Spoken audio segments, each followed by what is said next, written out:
Bueno, mi nombre es Diana Urrea, he estado en la pasada legislatura del Parlamento Vasco,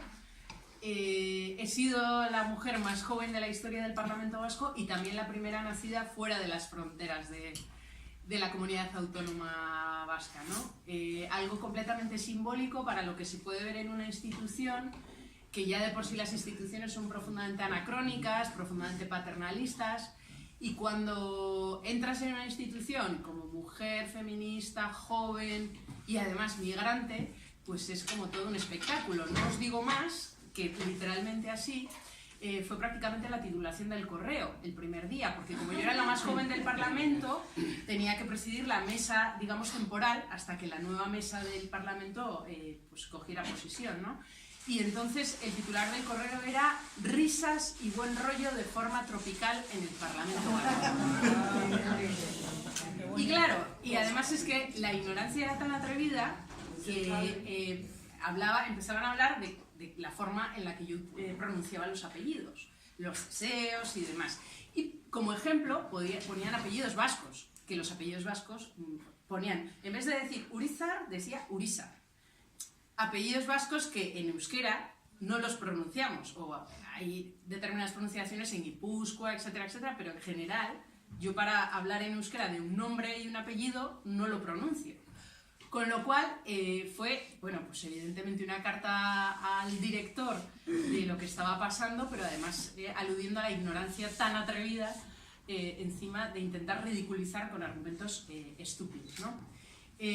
Así comienza una legislatura en la que ha habido pues muchos momentos brutales, como por ejemplo por parte del Partido Popular decir, bueno,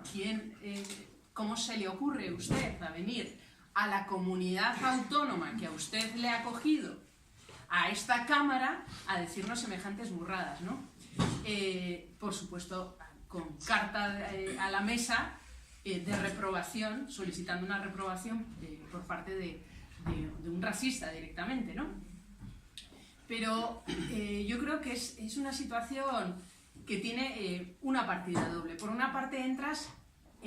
a algo completamente diferente para ti, completamente nuevo, porque mi activismo venía activismo de calle, activismo social, y de repente entrar en una institución en la que ves gente que lleva toda su vida, casposos que llevan apoltronados durante toda su vida, y digo casposos porque la mayoría son hombres, pues por una parte tienes el miedo, ¿no?, de empezar a trabajar en esa institución que es anti-tú, digamos, pero por otra parte también sirve para empoderarte, ¿no? Sirve para decir, si estos que llevan toda su vida se atreven a decir estas cosas,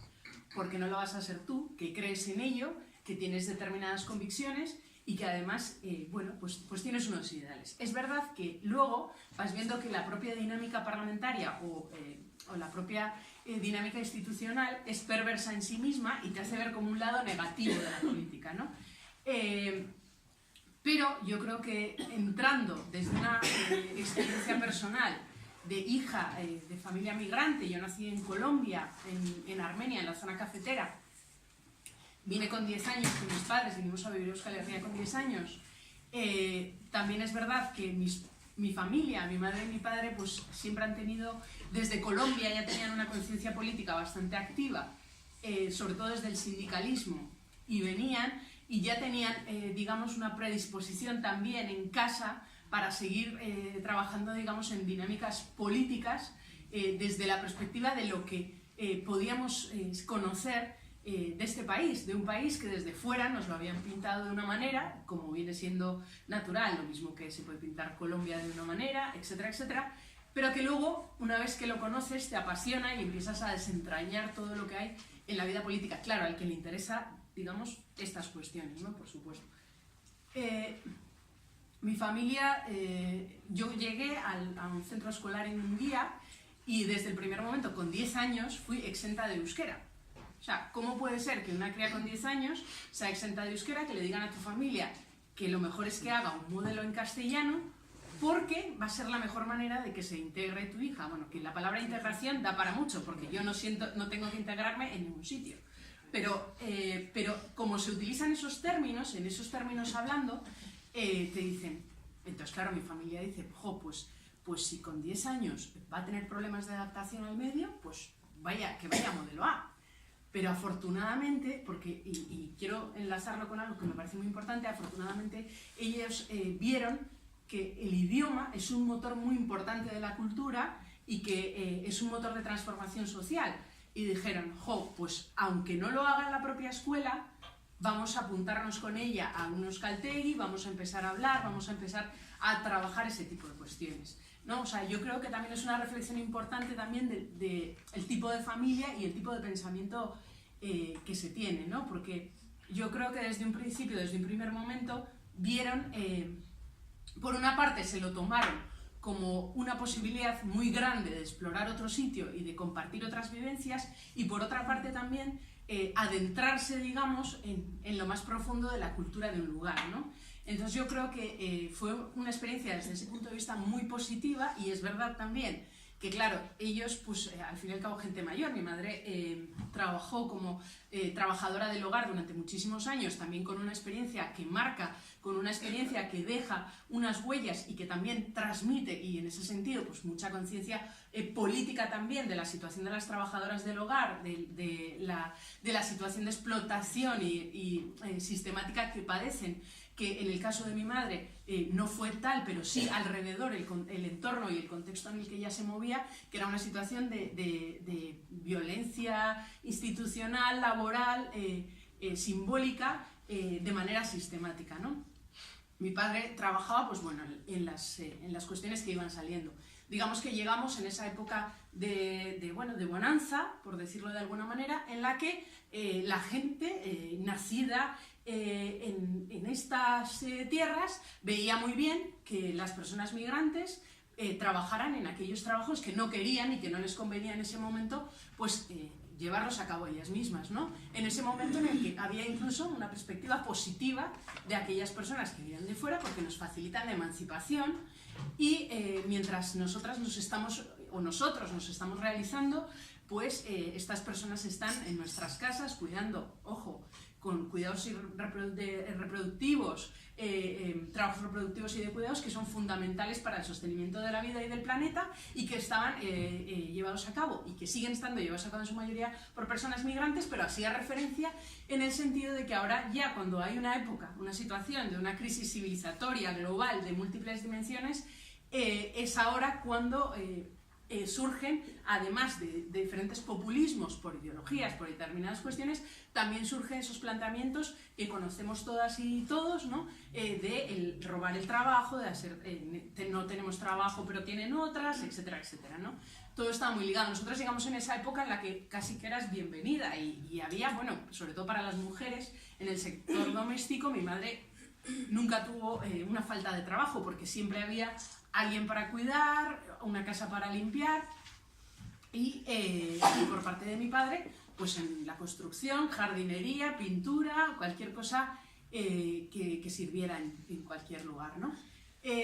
Yo creo que la perspectiva y la vivencia personal con la que empiezas un proceso migratorio es fundamental y marca también todo tu proceso de vida, ¿no? Yo creo que cuando mis padres deciden marcharse y venir a vivir aquí, cuando deciden digamos, todo ese proceso, yo era una niña, y para mí era como que nos fuéramos a vivir a otro planeta. Como que, no sé, me sentía como una extraterrestre cuando llegué. Pero es verdad que con esa edad, que empiezas en un ciclo escolar, también otra cosa depende mucho, primero,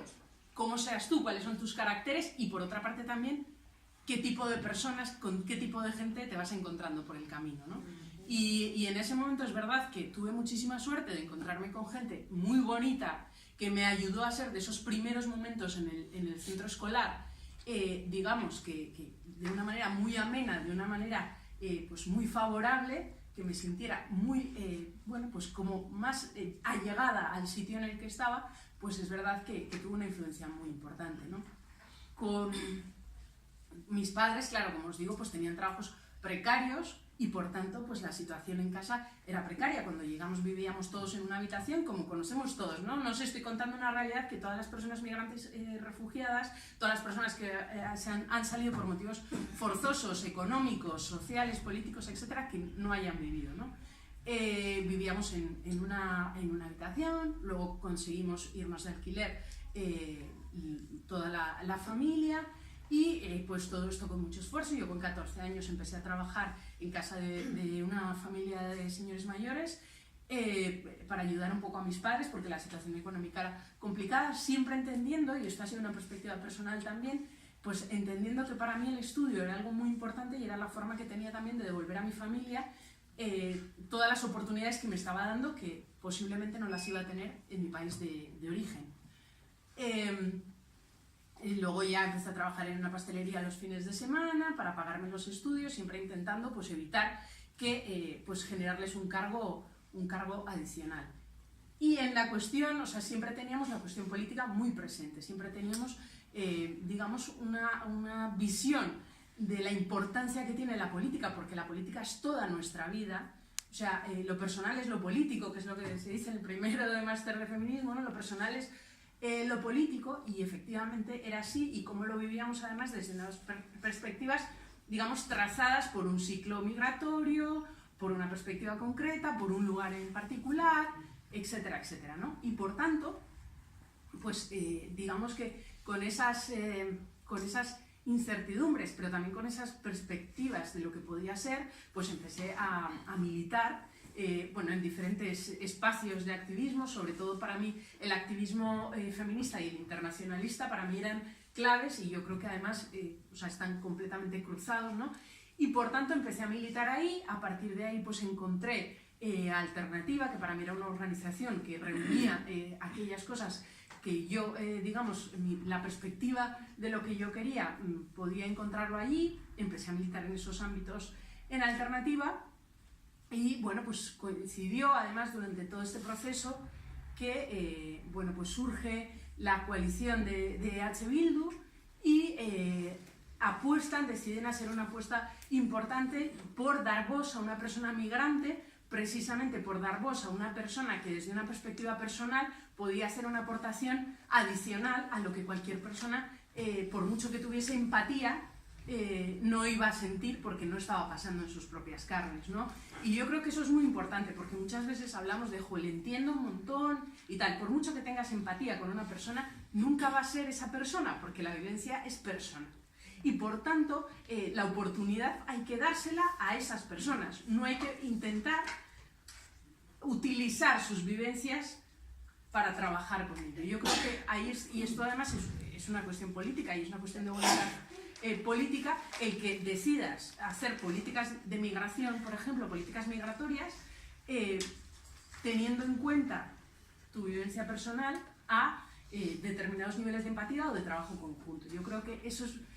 me parece que es uno de los puntos más importantes a tener en cuenta, que si queremos, y esto en todos los ámbitos, ¿no? Que si queremos trabajar una política pública en determinados ámbitos, que se haga en primera persona, desde esa perspectiva trazada de vida, yo creo que es fundamental, porque a la hora de, digamos, de materializarlo, sabemos cuáles son las necesidades, las carencias del propio sistema, cuáles son las vivencias personales, y por tanto también podemos empatizar más con compañeras y compañeros que están en la misma situación, y que te facilita mucho más los canales de comunicación para encontrarnos, porque nos estamos encontrando desde iguales, aunque tengamos diferentes vivencias. Y por supuesto, por ejemplo, lo he pensado hace un momento, me he sentido hoy una privilegiada por estar aquí con ellos tres, yo con una piel blanca, ¿no? Y me he sentido completamente privilegiada, y he dicho, ¿qué hago aquí sentada? ¿No? En unas jornadas como hoy tendría que estar de oyente, y por tanto yo creo que todas esas circunstancias pues son desde luego para tenerlas muy en cuenta, ¿no? Y sobre todo además porque por una parte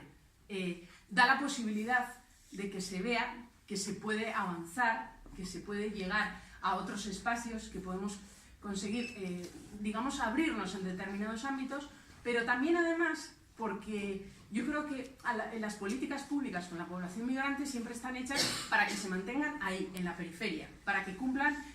digamos,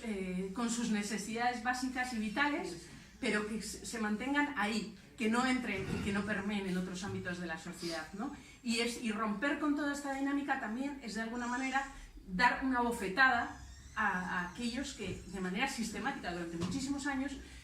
han estado haciendo políticas públicas en las que nos sitúan directamente en ese espacio, ¿no? Y yo creo que por eso también es muy importante esa reflexión de lo que cada uno podemos aportar, y efectivamente cada uno desde nuestro ámbito de vida, desde nuestro espacio individual y colectivo, todo lo que podemos hacer. Y también me parece muy importante, y lo decía antes Silvia, cada uno desde su espacio, cada uno desde su lucha y cada uno desde lo que puede. Pero ojo, todo empieza por uno mismo también, o sea, porque muchas veces podemos estar aquí hablando de cuestiones muy importantes y en casa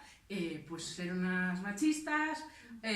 o unas opresoras, también a ser autocrítica, también de construirnos a diario, porque tenemos que ver todos los privilegios que tenemos, nada más que tengo yo frente a muchas de vosotras y por tanto pues también eso en sí mismo, reconocer tus, digamos, hacer autocrítica de ti misma y reconocer que te tienes que deconstruir a diario y que te tienes que plantear muchísimas cuestiones, y yo creo que es fundamental para ello hacerlo, sin duda alguna, desde una perspectiva feminista, eso para mí es fundamental, y de una perspectiva de ciudadanía global y solidaridad entre los pueblos. Para mí esas son las claves ahora mismo en un contexto político, además, en el que estamos con una situación de desplazamiento forzoso de millones de personas, en la que requiere que estemos hoy más que nunca, desde luego desde todos los puntos diferentes de encuentro, desde un activismo claramente político activo, y que desde luego estemos ahí al pie del cañón, ¿no? Porque es verdad que cuando abrimos diferentes espacios desde las formaciones políticas orgánicas o ya a nivel general, en cuanto a la política migratoria, política de asilo, etcétera, etcétera, es verdad que sí que intentamos tener en cuenta la heterogeneidad de las vivencias, de las culturas, de la diversidad, pero es verdad que no hay concretamente, pero como no lo hay para la población negra, como no lo hay para la población latinoamericana, no, o sea, no tenemos concretamente, pero es verdad que yo creo que de tener siempre quedaría la población negra, y es así, y esto es una realidad como una catedral, lo que decía Consuelo antes, siempre habría una política pública anterior, y esto es objetivo y es la realidad.